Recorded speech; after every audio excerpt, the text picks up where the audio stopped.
Muhammad Salah ula tahu ya ke rekod kabawat Cristiano Ronaldo umpat la haga history jong ke Premier League ni pedang singaw bahabat ai kubule ya pi baro kito ki bajis ngo tenat ban sngap ban pek ya ki video hakan ke channel ke jengker pa di kito ki para lok ke pempat ban subscribe la dari singaw tenat di ki video ke bapen mi hakan ke channel singaw bahabat nyoni untuk subscribe button Muhammad Salah ubalang urang yela kai ubakan sai jong kere Egypt atkum joro jeng klub Liverpool ula tahu sendon dak rekod haga history jong ke English Premier League haden ba ula job ya ke PFA Award na kabanta usnam arajar pusau bat arajar pusan Muhammad Salah ula la ban yalam ya ke klub jeng ke Liverpool bahkan job ya ke English Premier League jong ke ni ke ayam ya kai ke barang sudap kata jeng usnam arajar pusau pusan haga ba Muhammad Salah ula ya bantap ado kendai teliki gol bat kat kendai teliki assist haga English Premier League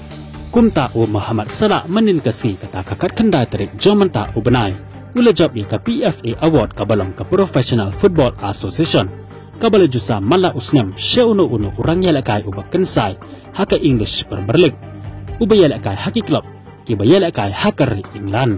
Muhammad Salah haden ba ula job ya ke PFA Award ula tahu sendon dak rekod haka history jong ke football bat kam tamlay haka history jong ke English Premier League haka ba ula kelalong tang ma marway urang yala kai haka history jong ke football ubala job hadu lasim ya ke award kaba wat Cristiano Ronaldo 4 poin shekani ke kerdan kaba Muhammad Salah ula poin haka ba Salah ula job ya ke award haka ayam yala kai jong usnam arajar kat hanyau arajar kat pra arajar thawai arajar puar bat arajar pusau arajar pusan kat ba Cristiano Ronaldo bat ula job ya ke award ang Arsenal menba udang dan haka klub Manchester United kata haka ayam yala kai jong usnam arajar handru arajar hanyau bat arajar hanyau arajar pra